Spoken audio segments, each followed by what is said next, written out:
Good afternoon. Welcome to this important conversation about language and social justice in the United States.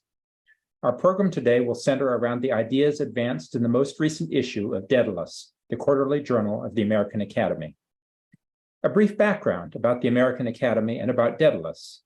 In 1780, a group of patriots created the Academy with the mission to guide the new nation, or, as stated in our charter, to cultivate every art and science which may tend to advance the interest, honor, dignity, and happiness of a free, independent, and virtuous people. Today, the Academy is both an honorary society that recognizes and celebrates the excellence of its members and an independent research center that convenes leaders from across disciplines, professions, and perspectives to address significant challenges and recommend solutions to some of the biggest issues facing the world. Dædalus was first published in 1955 and has explored a breadth of topics over the past 68 years. Topics such as climate change, mass incarceration, artificial intelligence, immigration, religion, women and equality, the humanities in American life, and the loss of trust in institutions and experts.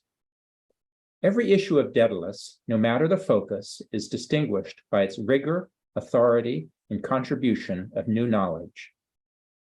In January 2021, Dædalus became an open access journal. For the first time, faculty, students, researchers, and the interested public could access Dædalus content online without a password or payment. In the time since, Dædalus has seen a significant increase in online readership, downloaded essays, and citations. We are proud of our decision to make Dædalus open access, and by doing so, we have reinforced our commitment to sharing knowledge, promoting the exchange of ideas, and increasing trust in information and its sources. Our newest issue of Dædalus explores how linguistic justice, so central to social justice, has largely been left out of academic programs that address social and racial inequalities on campus and in American society.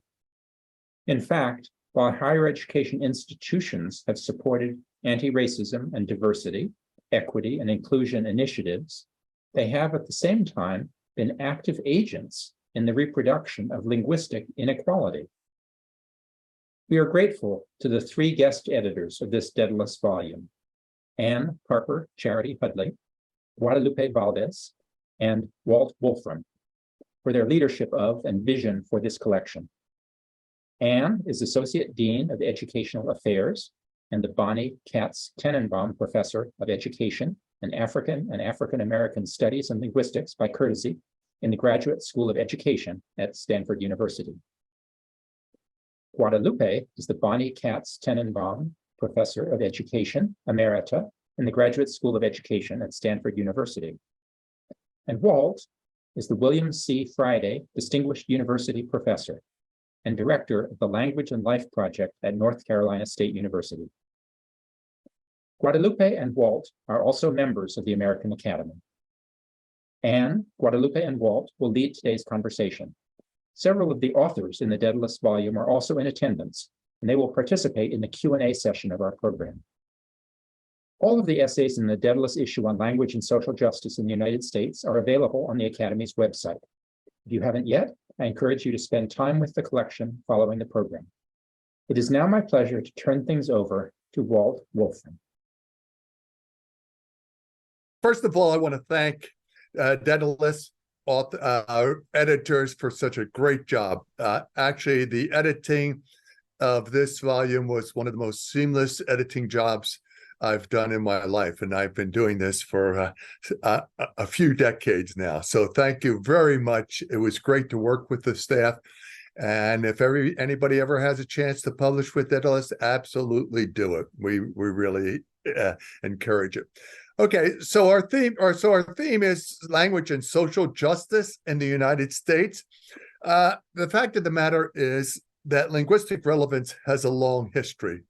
As a matter of fact, one of the founding pioneers of linguistics, modern linguistics, Fernand de Saussure, actually said that in practice, the study of language is in some degree or other the concern of everyone. So everybody does language in a sense. It's critical to everyone's life. And in that sense, linguists should be engaged in the lives of people that they study. Now, the other side of that is that there remains a tolerable prejudice about language. So discrimination based on language variation is so commonly accepted, so widely perceived as appropriate, that it must be seen as a last backdoor to discrimination.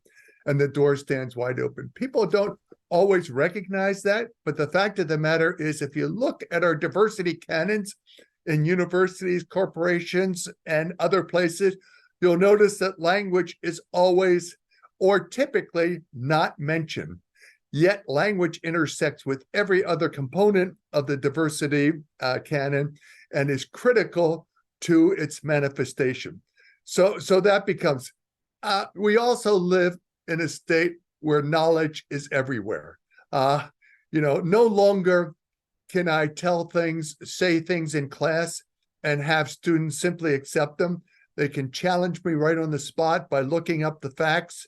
Facts and knowledge are so accessible in terms of our global knowledge that it becomes an active place for sort of inquiry and confrontation and a total battlefield.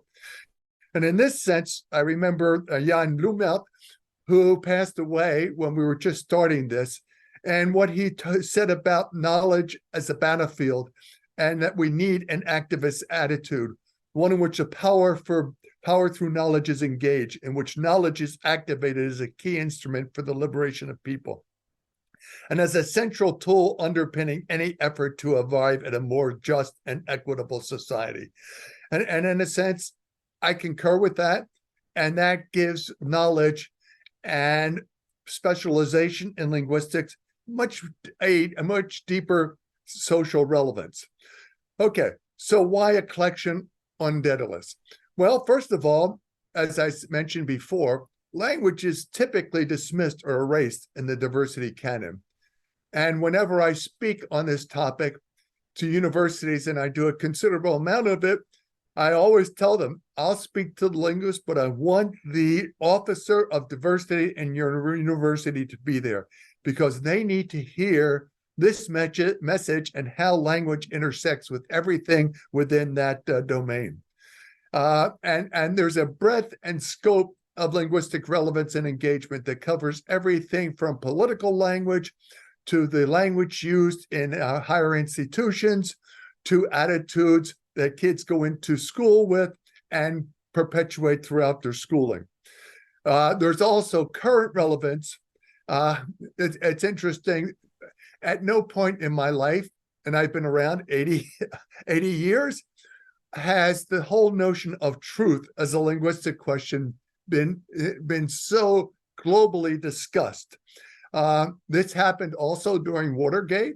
And as a matter of fact, the president of the Linguistic Society of America gave a very cogent talk, which was titled for his presidential address, Truth as a Linguistic Question. And that still remains true.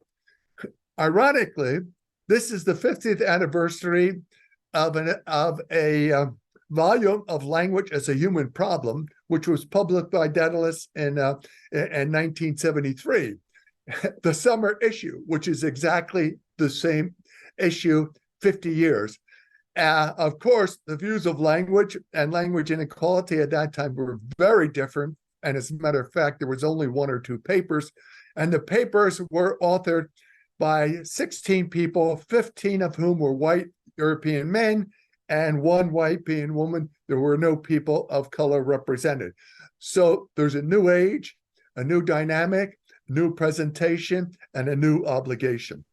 Now, the scope of the issue, in a sense, it's all over the place in terms of everything from language and criminal justice to language and climate change to linguistic colonialism, linguistic inequality in higher education, and even sort of the endangered language narratives that come with sort of the crisis of languages in the world today. So there are volumes which are much more specified and restricted, but this is a more a wider and more expansive, and we hope also deeper approach to the topic. Now, the Convention of Wisdom on Engagement is not always the one that I'm endorsing here. As a matter of fact, my colleague Noam Chomsky says maybe your training just doesn't help you to be useful to others. In fact, it doesn't. And to that, I would say, well, there are linguists who take that position. Ironically, Chomsky, who is highly political in other phases of his life, actually refutes that linguistics has any value. My reply to him is that the social engagement of linguistics, language is often used as a tool of social oppression. As social beings who study language and society, we have a responsibility to address language-related inequalities. And the fact of the matter is our professional knowledge helps us, particularly in areas such as sociolinguistics and other areas that pertain to language as behavior as opposed to language as code.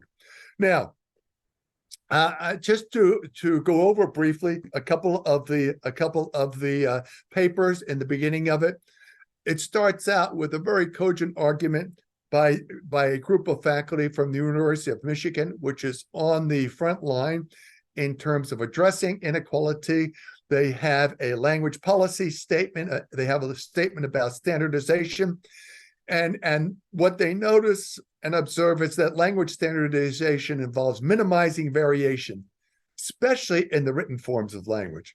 In this context, what are often considered to be, quotes, trivial peeves and enhance powerful ideologies, judgments about people. So in a sense, notions about sort of correctness and grammaticality and proper language versus incorrectness, ungrammatical, and improper language are simply codes for something that is valued and something that is dismissed and stigmatized. And in that regard, I have to say that higher education is not simply complicit with that. It actually acts as an agent that promotes ideologies of the powerful and disempowered those who are disenfranchised. One of the things I like about this is that they show the embodiment of language, where people's physical emotions are affected by their attitudes about language. So if you just cringed because the wrong your was used, or for example, if grammar is spelled wrong or something like that, we see the physical embodiment of these. As your eyes are burning, it kills me again. So it's strongly embedded and registered. So they offer what can be done.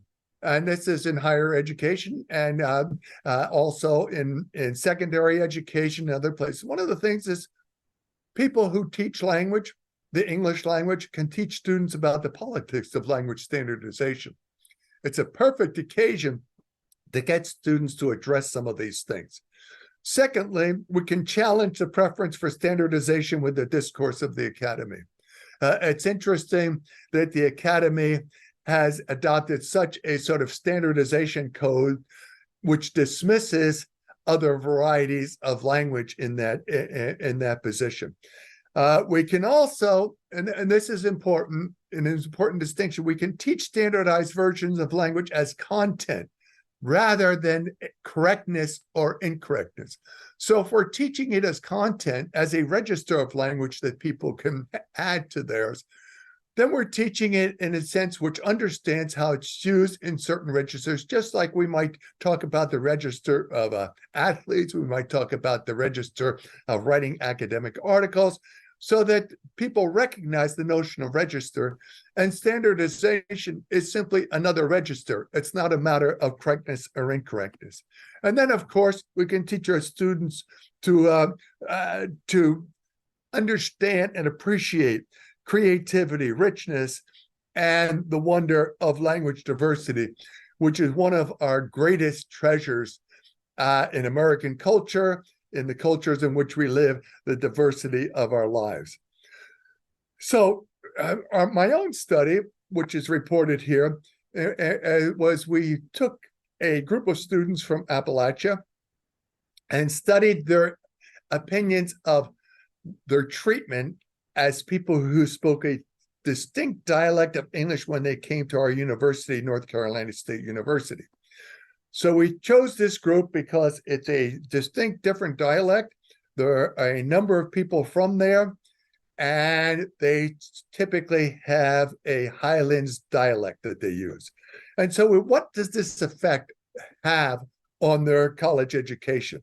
Well, first of all, we saw that their course participation was affected by the perception of how they speak in class, students talking about people giggling and feeling very uncomfortable speaking in class.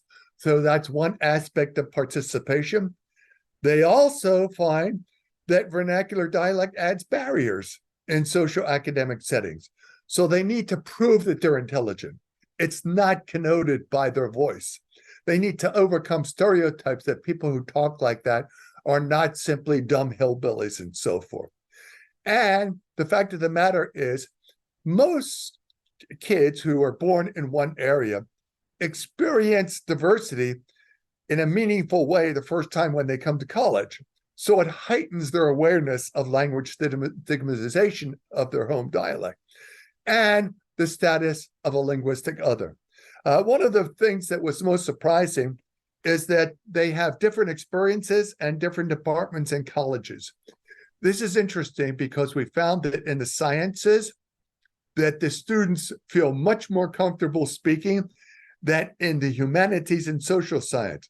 Now, this seems to be at odds with many studies that indicate that humanities professors and social science professors tend to be the most progressive and liberal in universities. And yet these are the professors who impose these gatekeeping and standardization principles that are very stifling to students. So we see that progressiveness is not and does not cover all areas. It's quite restricted, and language is one of those areas in which higher education is still highly at fault. So as a matter of fact, student sense of belonging is strongly affected by the perception of dialect. In a sense, either they change or they hang out with folks from where they came from. And while it is not sort of the sole factor, the fact that folks from this area have a higher incidence of dropout rates is in some way connected to how comfortable they are with their language. I'm not saying that's the sole reason. I don't believe in essentialism. So the fact of the matter are lots of things, but this is one of them. And also so from that, we decided we would study professors. So we took I sent out a random sample asking professors, of a third of our professors, asking them to participate in our study, and over 80 people volunteered. We talked to them about their own experiences. Did people monitor them? Where did they come from? How did they speak? How did they feel about their own way of speaking? How did they feel about their students' ways of speaking? And we found a couple of chronotopes. There's one of a comfortably white classroom, which is normative, standard, unmarked. Regional white language solidarity is often rewarded in that. Well, one professor told us, I speak Southern, I'm from the South, and when I talk this way, students feel very related to me and very comfortable. One thing that wasn't noticed, however, was the fact that that's true of Southern white students.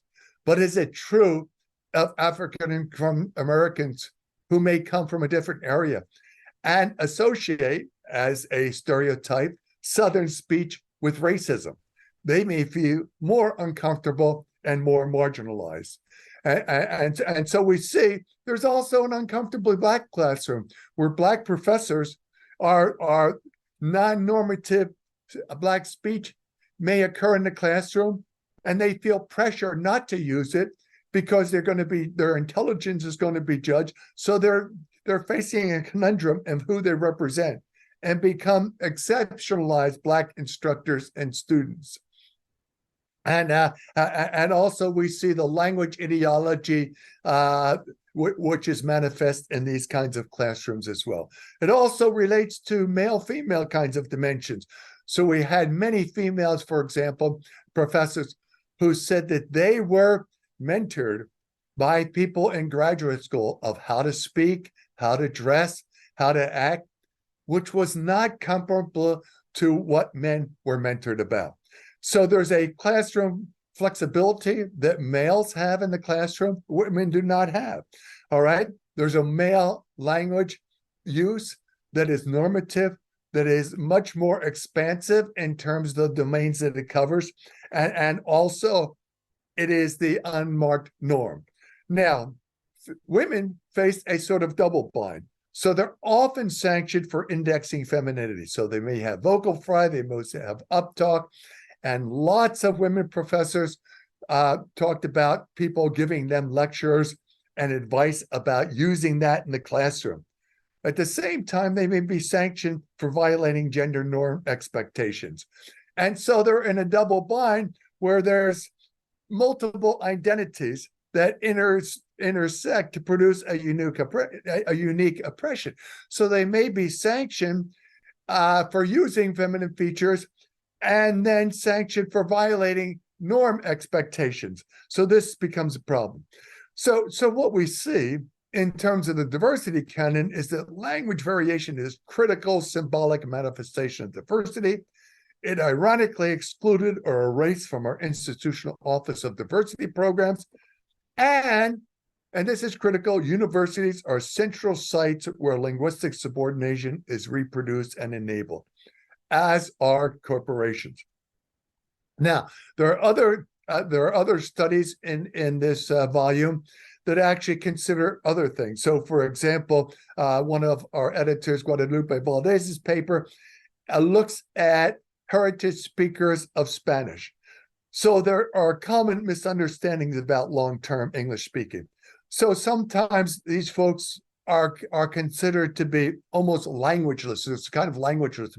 So they speak neither English nor Spanish fluently. And we see this sort of creation of a mythology about it, which has a considerable impact on their social educational lives and futures.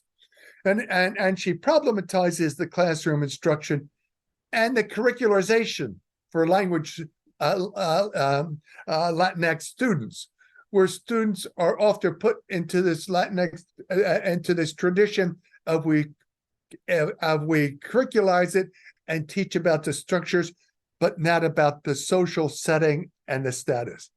So she analyzes the powerful effect of teaching as an additional language across the world and examines the levels of powerful language teaching industry to immigrant origin students. The final study that I'm going to consider is really unique because it's given by a speaker of a language, of an indigenous language that is now considered to be extinct. And what he takes on are some of the linguistic traditions in how we treat endangered languages. In a sense, linguists have become enamored with the notion of biological extinction, and so they've used language as an analog to that. But in reality, what has happened to that is they've considered extinction as a sort of done deal. So languages go into extinction, and that's the end of them. But unlike biological species, there's a different situation. And in this context also, endangered languages become objects of wider society's consumption, simply on the basis of documentation, but not in terms of their status social-linguistically within society. So we have colonialist injustices that create major language shifts. These are operative in all of the cases of indigenous languages have been lost. We all know about the Indian schools and the punishment and the devaluing of indigenous language. Now, what Wes Leonard who is a speaker of a supposedly extinct language, and this is one of his points, that I speak a language that everyone calls extinct.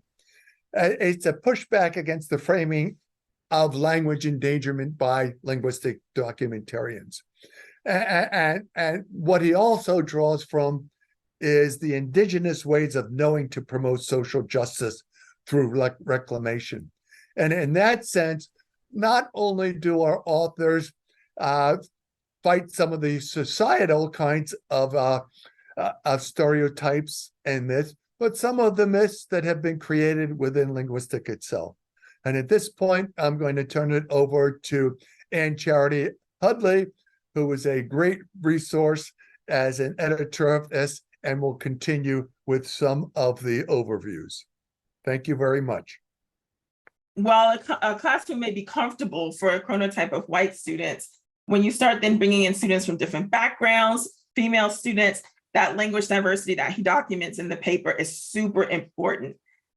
Well, then went on to share about how we see parallels in Guadalupe's paper about inequality in long-term bilingual education and thinking about common misunderstandings about the notion of English learning and who's doing it under what conditions. And so we get students who are bilingual speakers of English and Spanish in particular, who are seen as languageless because they are deemed long-term English learners, even though their educational, social, cultural experiences have been dual and bilingual the whole time. So seeing how this situation plays out for, well, in the North NC State context, and comparing that to how Guadalupe has seen that in her work in California and other contexts is really allows us to problematize the impact of teaching language and teaching English as really important based on everyone's origin story, whether you be an immigrant or you see yourself as someone who is indigenous in different ways to the United States, as a migrant, or someone who has a diasporic lens. And we see how colonial injustices, especially if we turn to an indigenous perspective, is really emphasized in the ways that we talk about endangered languages in particular. And Wes Leonard, in his paper, really shows how there's a global crisis of language death and language extinction, but focusing on the reasons why this is happening, rather than just seeing people as losing their language, allows us to push back against the framing of language endangerment that we often get currently by language documentarians, and show the ways that indigenous knowledge and indigenous practice is promoting social justice through reclamation.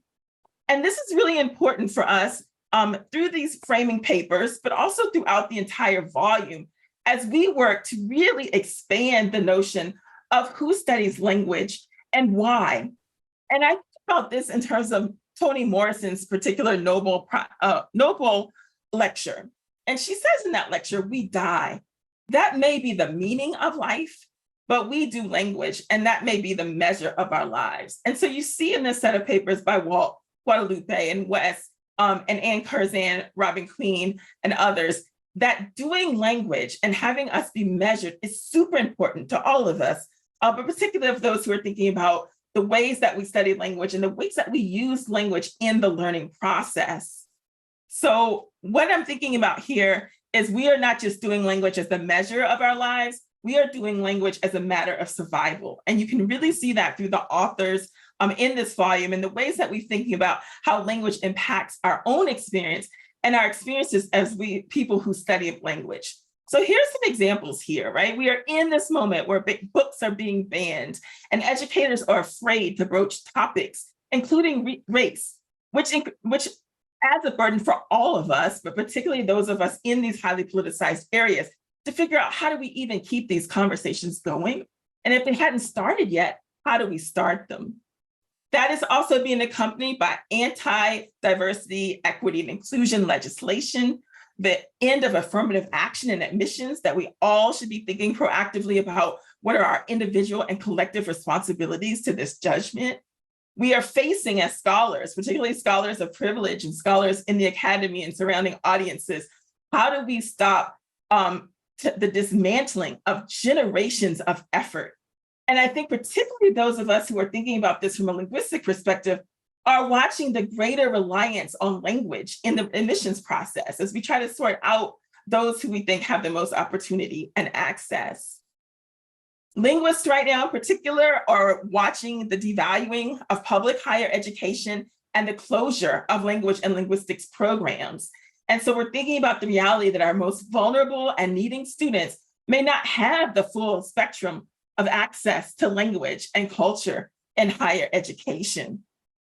And so we've been thinking about this not just in the Dædalus collection, but in the larger community of people who study language. And I really want to share how this work is ongoing and collective.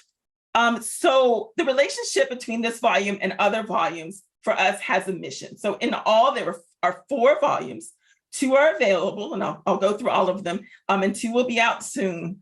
And that author difference, who we are as people from marginalized groups, from minoritized groups, from groups who have not been as active in the policy conversations, in the academy conversations, are trying not to just share the information, but figure out for ourselves what our futures will look like as scholars and researchers. So we're working as we do this work to survive protests and pandemics in action. Most of this work was done during the height of COVID, where we were using this opportunity to preserve intellectual action and to preserve community, where we had worked hard to create it. And we feel that as Southerners and as people from the global diaspora, as how do we keep this work moving? And how do we keep it moving under some of the most dire circumstances that even we had ever experienced? We even lost a co-author of our inclusion volume, John Henner, as we worked, right? And so we are mourning deeply and realistically, but we're keeping going because we feel like the work is important and the community is so critical. So the first volume in this kind of swirl of work that to appeared in the annual review of applied linguistics. And this was also focused on social justice in applied linguistics. Allison Mackey is the editor-in-chief, but worked with me and others to really think about how do we embody justice in the practice of creating the volume as we did the work. And one of the main things we focused on was highlighting emerging scholars, assistant professors, associate professors, scholars who are not full-time tenure track faculty, but who are doing important work in all different venues. And so what we got was a broad range of topics: identity construction for second and other language learners, to macro level pieces on applied linguistics and the nature of the discipline. And so this volume, and some of the authors appeared in both, and there's much cross conversation, really led us to kind of think about the relationship between all 4. And a proceedings volume from the Linguistic Society of America that I and others drafted in 2018 led to the first ever statement of race for the Linguistic Society of America, which was then adopted by the association. We drew on this statement to write a subsequent paper towards racial justice in linguistics, which inspired a set of responses about racial equity among those who study language. And that then led to these 2 forthcoming volumes, the Oxford volume on inclusion in linguistics and in decolonization in linguistics, which is a 2-volume set that sets the framework for growth and creates roadmaps for scholars to establish innovative research agendas, teaching, research, outreach in ways that will help push our linguistic theory in directions where it can be more attentive to social justice and to the work that we're describing in the Dædalus volume. In all of these volumes, we took a very collaborative approach in all 4 volumes. We worked with scholars, we gave collaborative feedback, we met with authors, again, to not only produce really strong scholarship, but to create a more just and decolonized way of doing editing in the academy. And we hope that the model for how this work has happened is a way for not just people who study language, but for everyone to think really critically about how do we have really action-forward inclusion as we go. So I'm going to highlight some of the papers, and especially scholars here who are in these cross conversations. So Nelson Flores and I wrote the conclusion for the Applied Linguistics volume, and you see his work here with Jonathan Rosa in the Dædalus volume. really emphasizing in their paper, Rethinking Language Barriers and Social Justice from a Racial-Linguistic Perspective, the need for radically reimagined theories of language change and practice, challenging colonial and imperial histories and legacies, but also capitalist powers that continually reproduce disparity, disposition, and disposability. You see Jonathan here in action with students in a K-12 environment, talking about these issues, and we've been thinking here at Stanford GSC and among many of the authors about how we make this work manifest in schools before students even get to the higher education. Eris Clemens and Jesse Grieser extend this model into specifically thinking about racial linguistics with respect to Black womanhood, and how can those who study language really be informed by work in gender, sexuality studies, as well as thinking about the intersections of race, sexual identity, and social status. They press us to refuse traditional boundaries about social categories and privilege us to get messy, to think about complexities over the simplified kind of ways that we might think about static categories in the human condition. And they really emphasize how language provides us with both an empirical and a comprehensive tool to interrogate not just individual identities, but the ways that we use communication to make sense between the intersections of these identities. Joanna Yu, Cheryl Lee, Andrew Chang, and Anusha Anand take this into the model of thinking about how Asian Americans are racialized and how these model minority logics manifest both in linguistics and related areas. They really push us to think about how Asian identity is celebrated, but also made invisible in education contexts, and how it's kind of also been marshaled in terms of what they call a neoliberal multiculturalism that denies institutions the responsibility to support Asian American students in all of their cultural, linguistic, and social identities.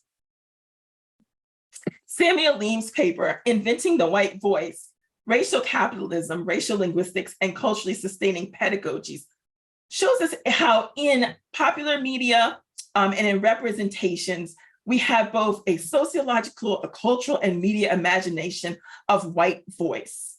He shows how this particularly comes to the screen in Sorry to Bother You, and how individuals, in this example, Black male individuals, every day make linguistic choices that are, as I mentioned earlier, key for survival, but maybe also soul murdering. The decisions that you make about what voice you use when you're pulled over by police officers, the voices that you decide to use when you go for a job interview, when you're really thinking about how you're performing linguistic versions of yourself, but also linguistic versions of whiteness that sometimes aren't even accurate for the people who you are interacting with, right? So the state of the imaginary, the state of the performed, we'll start to see that in the next couple of papers and how this is manifest in the everyday lives of people. John Ball gives us really specific examples of this in his work on linguistic profiling across international geopolitical landscapes. He shows that in housing markets, both in the United States, but in across the world, languages and language varieties that are denigrated go right along with who also is kept outside of the main housing market. So he shows that in German cities, just like he found in his research in the United States, callers who had Turkish names were less likely to be granted an appointment to view properties than were callers with Anglo-American names. And so it shows, right, that these principles are universal. Our solutions probably will have to be international and diasporic in lens, and that there's work to do here in the United States, but all over the world. Cherise King and John Rickford give a very specific example of language on trial. They profile the complete challenges in our criminal justice system as exemplified by Rachel Gentile in her testimony on behalf of her friend Trayvon Martin. They show how the jurors did not even have the materials to reread or understand Rachel Gentile's testimony or the subsequent transcripts. They talk about how jurors and others frankly saw her her use of language varieties, a mix of different Black diasporic varieties, as something that is incredible, sometimes unintelligible. And they really show what would need to happen step by step in the justice system to truly take language more fully into account. We end the volume with a model that really is inspired by my frameworks of thinking about what the point of all of this work is. Who does it benefit individually and collectively? And how the community work, the hard work, the challenging work, and the work that's being challenged sometimes right now in linguistics can set forth a model for us for liberation. Three aspects of the model that are really important is to think about how all of this really hard work was created and how it will be passed on to scholars in the future. So I have a picture here by Raven Pierce, a student at the College of William and Mary, where I used to teach, really thinking about this really visceral, in a colonial context, use of knowledge as liberation. And for me, this has really been important. My work has been really greatly and heavily funded by the National Science Foundation, also some by the National Institutes of Health. And so we can think of liberation following these STEM models, right? There's mandates for broadening participation, there's mandates for inclusion along funding models that then think to people, okay, this is important because this is inclusion. If we want to do work that's funded and respected by these agencies, this is what we need to do. We've seen some success with this, but many people have argued, including me, that this success, while great, is still incremental. If we want to get serious about liberation across the academy, especially with respect to language, we're going to have to think about valuing the identity, the culture, the races, and lived experiences of people from minoritized groups that emphasize social justice, not just as an aspect of research and an aspect of higher education, but something that we need to push to the forefront, that values the intellectual questions that we as scholars have. Realistically, the third part of this model, I think, is going to happen if we really challenge ourselves to work in partnership with people from the communities that we really wish to support and study and document. And many of those scholars for us in linguistics right now may be in neighboring research areas. So many of our larger PhD programs in linguistics don't necessarily have very diverse faculties yet, is the way I think about it. But if we work with our colleagues on our campuses, if we work with scholars in neighboring areas, we will be able to create research that not is just representative of people from different groups, but invites them in, that makes them want to be part of these conversations, these discussions, and makes liberatory linguistics authentic in partnership. And so I come back to Toni Morrison's noble address to think about this, because what we're calling for in this volume, what is justice in our sense, is going to be lovely work that we are doing together. And so my photos here represent some of the students that I've worked with over time, my current lab members, as well as conversations that have been really supported by the Linguistic Society of America and other institutions to think about what that work can be. So now we'll have two featured papers that will go more in depth about what this justice looks like. And the first will be from Norma Mendoza-Denton. Her paper in the volume is entitled Currents of Innuendo, Convergence on an American Path to Political Hate. And then our second paper will be delivered by Julia Combs-Fine, who will be representing Jessica Love Nichols and Bernard Purley, her co-authors. And that paper is entitled Climate and Language, an Entangled Crisis. So I'll stop now and turn it over to Norma. Thank you to Anne, to Walt, and to Guadalupe for putting together this tremendous volume, and also to the American Academy, and specifically also to the editors of Dædalus, who have been very generous and kind in allowing us to come at them with all of this different kind of work. I know, especially my work is definitely of the nerdy variety, so it took some editing to get all the all the charts, right? And I won't be going into absolutely everything that was covered, of course, in the paper, but just one little piece of it, so that it can give you a taste of what we're trying to do. So, sometimes in linguistics and linguistic anthropology, where I'm located in the nexus between sociolinguistics and linguistic anthropology, we work with students. We, as Anne has done, lead labs that are engaged in promoting the work of our colleagues. And sometimes we just dial into the nitty-gritty of discourse itself. So my paper has been about innuendo, and this includes enthymemes, sarcasm, and dog whistles, but I'm not going to go into all of this. I'll leave that for you to recover from the paper and the history of all of this. But I just want to give you a very brief idea of the fact that this has been going on for a long time. And this is not, of course, George Bush's speech to the State of the Union is not the very first time that this type of dog whistle / enthymeme was issued, but it's definitely very prominent in the political literature. So I'll just read this to you from George W. Bush's State of the Union speech. For so many in our country, the homeless, the fatherless, the addicted, the need is great. Yet there is power, wonder-working power, in the goodness and idealism and faith of the American people. I urge you to pass both my faith-based initiative and the Citizen Service Act to encourage acts of compassion that can transform America, one heart and one soul at a time. So this is the beginning of former President Bush's compassionate conservatism, if you recall. And political scientist Bethany Anderson probed the interpretation of this phrase, wonder-working power. And this comes from a hymn, a religious hymn. And she found that although most of the college students that she interviewed did not get the reference, a great proportion of Pentecostals did.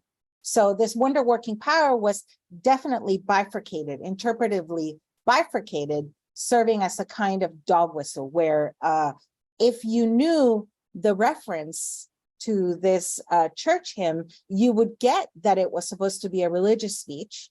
But if you didn't, it just sounds like, political, basically like political speech. And so I was interested in this bifurcation of a message, how you could say something and at the same time be able to not say it.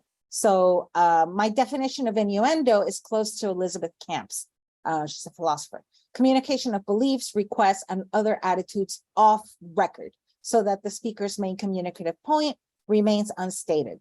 And here I'm going to consider innuendo to be the superordinate category that includes dog whistles, sarcasm, and other kinds of strategic indirectness. And the reason that this is important, and I'm going to highlight this for our listeners, is that linguistics can often provide a lot of really great tools for understanding the discourse that surrounds us. So, for example, a politician may be able to tell you that they think something and at the same time be putting out a different message to different constituencies. So, of course, this is not new in politics. There have been many studies of innuendo and dog whistles in different political systems.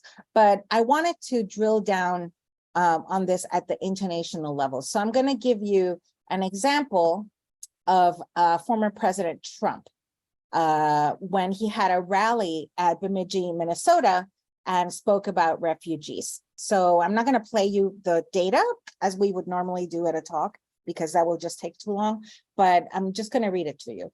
So one of the most vital issues in this election is the subject of refugees. You know it perhaps better than almost anybody. Lots of luck. You're having a good time with your refugees? That's good. We want to have, and then somebody says, Ilhan Omar. And he says, Omar. He said, Omar. Boo, boo. That's a beauty. Ooh. So what does this look like to, I mean, all of us can hear possibly the sarcasm, but to a linguist, this looks like a time that one might be able to dive down into deeper analysis and trying to understand exactly how it is that we can have all of these interpretations. Because if you just look at the text, if you look at the text of what was said, you're not going to be able to get some of the interpretations that were recovered by the listeners. So having this low star, low boundary tone ending in the that's good has been probed by conversation analysts, by computer scientists as a way of automatically detecting sarcasm.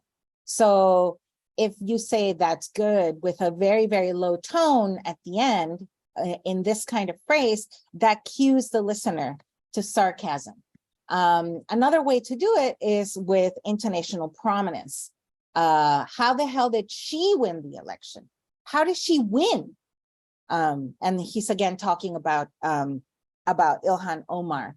And here we have the variously implemented use of this intonational prominence to essentially cue people that, to cue the listener that he means to recover other interpretations. How did she and not somebody else win the election? How did she win and not lose?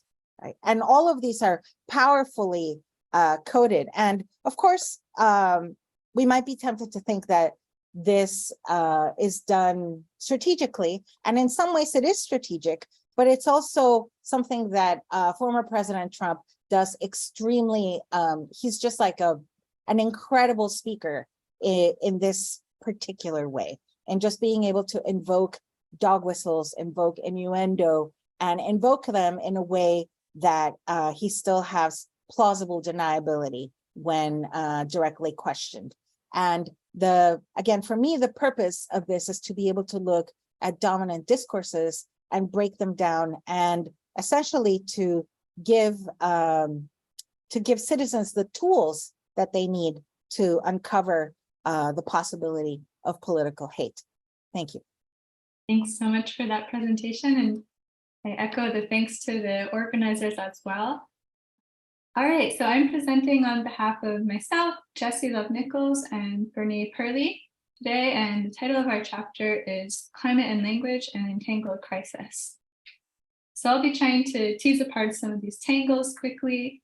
And one of the themes in this volume that Wes Leonard also raised is that economic pressure is naturalized as a cause of Indigenous language shift and just framed as business as usual, a natural consequence of modernization and globalization. But if you think about it, economic pressure doesn't need to result in language shift. It could result in multilingualism. And even if you accept that economic pressure can cause Indigenous language shift, it's not really the root cause. A root cause for economic pressure could in turn be the theft of land and resources. So in my experience, I did my graduate research with the Kodiak-Alutiiq language reclamation community in Kodiak, Alaska. And there's a history of streams being dammed up so that people could no longer subsist via fishing, and outside corporations would come in and take all their fish. And that caused what Carruthers calls the acing out of the young from the fishing industry and makes it difficult to support yourself locally. And this, of course, can in turn be traced back to colonialism and capitalism and the nexus of those two beasts. Theft of land and resources, meanwhile, often leads to misuse of land and resources. That can look like overfishing. It can look, in the case of fossil fuel exploitation, like irresponsible fracking and pipeline leaks and all of these other harmful consequences that we see from that industry. Perhaps the most harmful consequence of all is the climate crisis that's been caused by burning fossil fuels, which in turn has ramifications on several other of these problems in a feedback loop. So the climate crisis can actually drive the theft of land and resources itself, because in the wake of environmental disasters, we see what Naomi Klein terms disaster capitalism, where outside corporations will come in and try and buy up real estate while people are displaced in the wake of the disaster. And we actually have seen this happening recently with the tragic wildfires in Maui. Local residents, including Native Hawaiians, were displaced, and now real estate companies are trying to swoop in and buy up their land.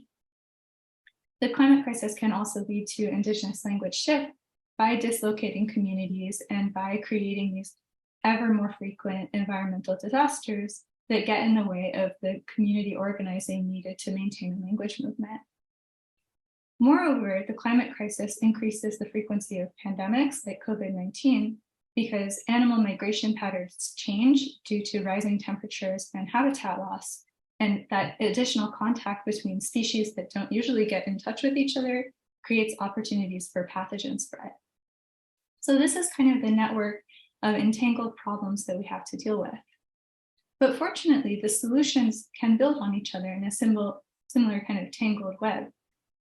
So language reclamation could actually lead to economic security in that when there are opportunities to get a job using language skills, that could allow people to remain in communities, particularly rural communities, where otherwise they would feel pressure to move away in order to seek work. And economic security in turn can lead to the reclamation of land and resources, for instance, through legal battles, as can language reclamation itself, because it creates a community organizing network that can be used for these other kinds of decolonial projects. Furthermore, each of these factors in turn contributes to and really constitutes decolonization. Reclamation of land and resources can then lead to responsible ecosystem management. You may have heard the statistic that 80% of the world's biodiversity is currently stewarded by indigenous peoples. And then responsible ecosystem management in turn leads to climate justice, both in a kind of mechanistic way because ecosystems like forests and wetlands in the ocean are carbon sinks. So they sequester CO2 from the air and prevent it from continuing the warming cycle. And it's also a form of climate justice in that it's indigenous sovereignty over land. Climate justice then in turn results in fewer pandemics by stabilizing animal migration patterns. And it also benefits language movements in that you no longer have to contend with these ongoing environmental disasters to the same degree. But you'll notice that arrow is two-sided because indigenous language reclamation actually also benefits climate justice. As for why this is, well, one reason is that progressive climate activists tend to at this moment be looking for ways to express and think about concepts in an anti-capitalist, anti-extractivist light, and trying to envision when we say another world is possible, exactly what that world could look like and what it would feel like to live in it. So as part of that reshaping thought, progressive climate movements are trying to come up with new terms for how to express both the climate crisis and climate solutions. One interesting example of this is called an ecotopian lexicon. This is from the University of Minnesota Press. And it consists of a range of borrowings and neologisms from varied sources, including fiction, but also including languages, including indigenous languages. So this creates a potential tension because, as you know, if you're familiar with Jane Hill's work or Jenny Davis's work, on how endangered language discourses tend to valorize indigenous languages in a way that makes it sound like colonial people and white people in particular have ownership over them. There's the same tension and possibility here for these borrowings to be done in an appropriative way. And actually, to their credit, the editors caution against this, saying, borrowing, however conscientious, carries the risk of cultural appropriation, especially because English speakers have been and continue to be responsible for staggering material and cultural theft from indigenous peoples and people of color. With this history firmly in mind, we believe it is crucial to learn from and think with other cultures and subcultures in this perilous years.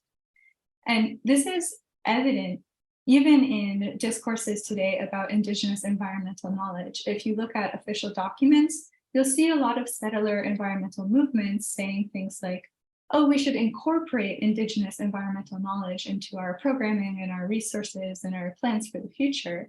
But they're sort of assuming that that knowledge is there for the taking. And in its worst form, this can look like settler, environmental, and climate activists kind of grasping at indigenous knowledge and language and culture as a lifeline to save them from the climate crisis, which is like an astonishing level of entitlement.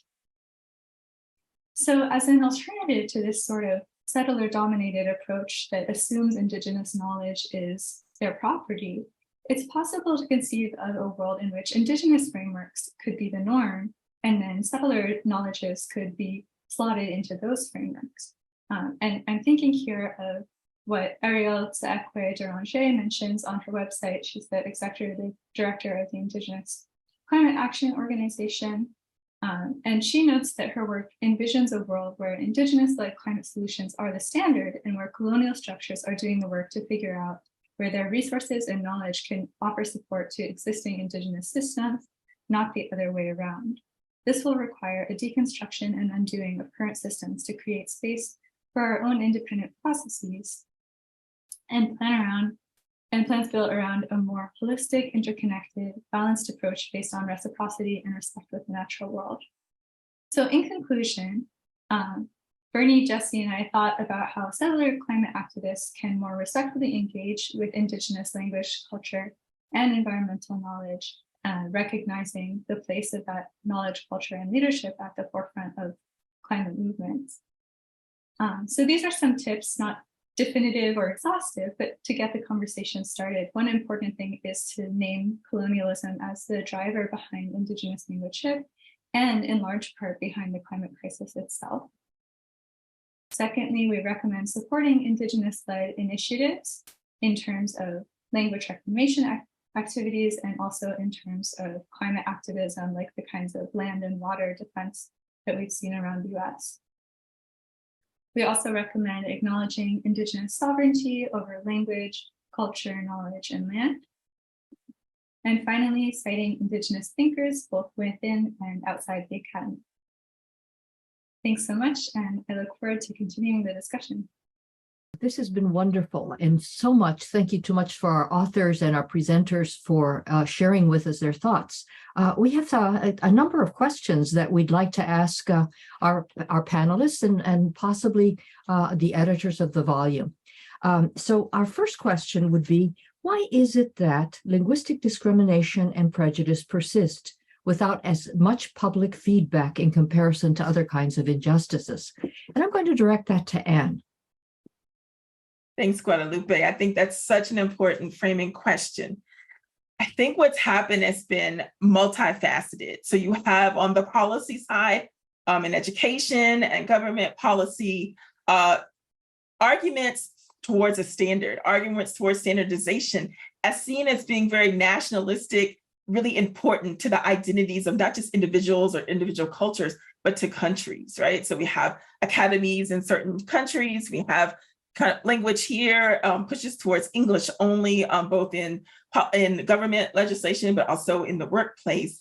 And it's made people really think about language as something you give up, in our instance, to be American, right? So we still have this historical specter over us when it comes to thinking about language diversity and the value of including it. I think second to that, you then also get in community arguments that are really difficult and challenging. Internalized racism is real and internalized linguicism is real. And so after all these years of practice of people telling you that your language isn't important, you learn to speak English because it's American, people have taken those values on and saying, look, if I have to deal with all types of discrimination, if I want to kind of ensure that I'm successful, me or my families, there's groups of people who really believe monolingualism, monovarietalism within English is something that they will have to do as a compromise. So they understand that their language has value. They understand that their variety has value.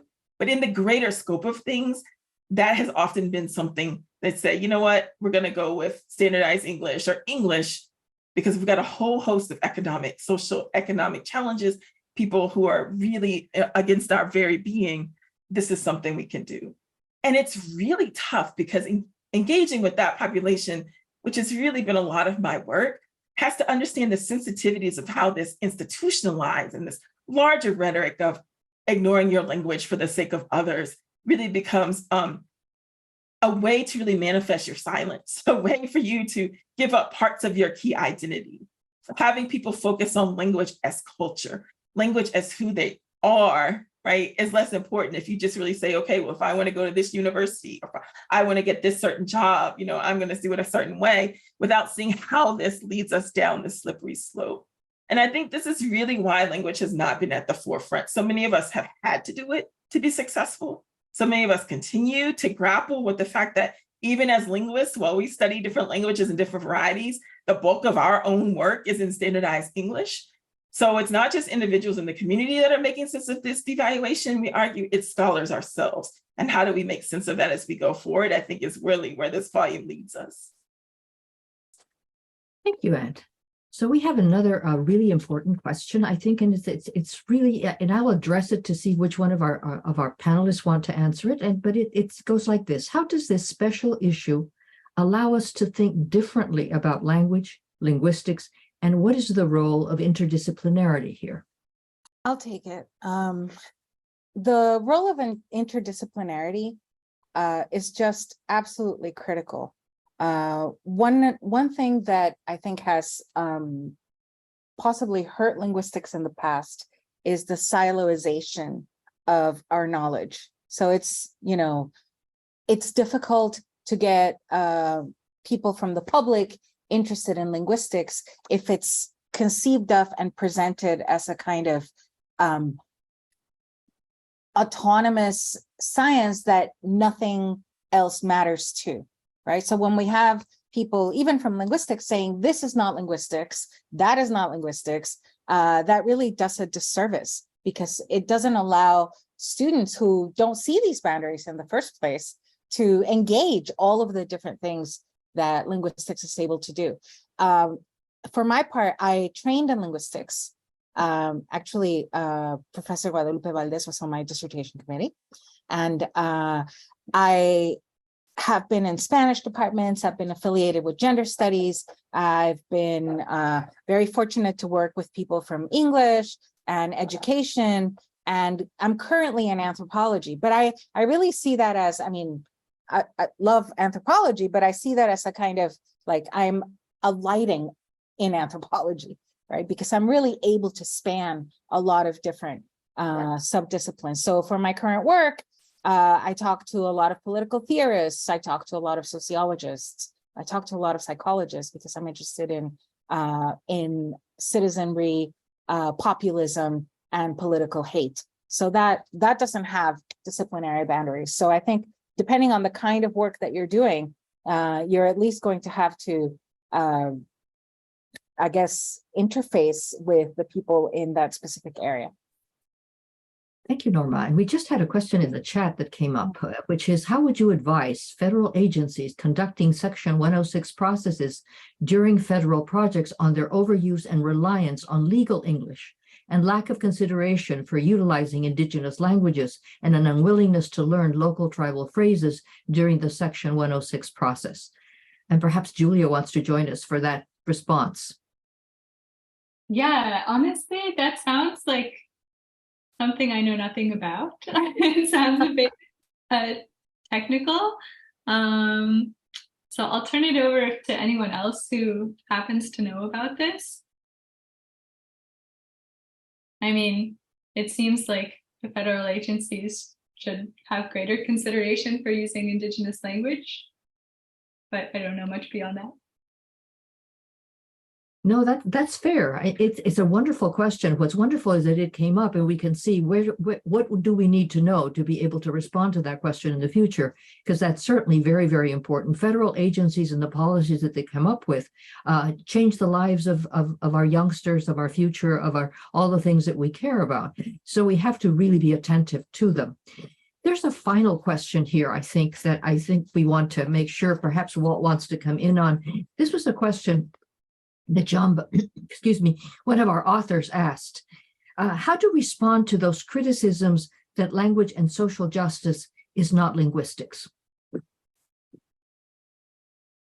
I can only turn to sort of the pioneers like Dædalus, who said that it's part of every person's life, and therefore not to know about it and not to apply it to social justice is a great disservice. I mean, look at the canon of social justice.